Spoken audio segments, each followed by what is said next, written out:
Seen cylinder failures? Fix them in 6 steps. 1. Piston rod leakage.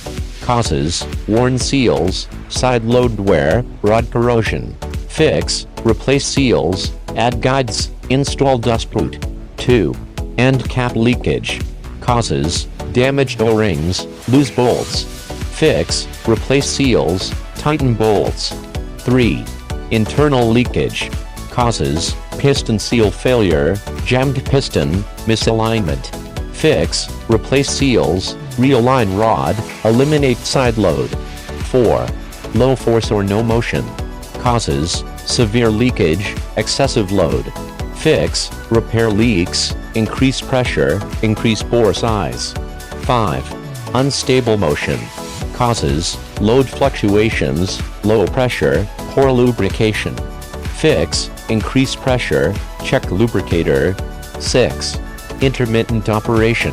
Causes: dust contamination, solenoid valve failure.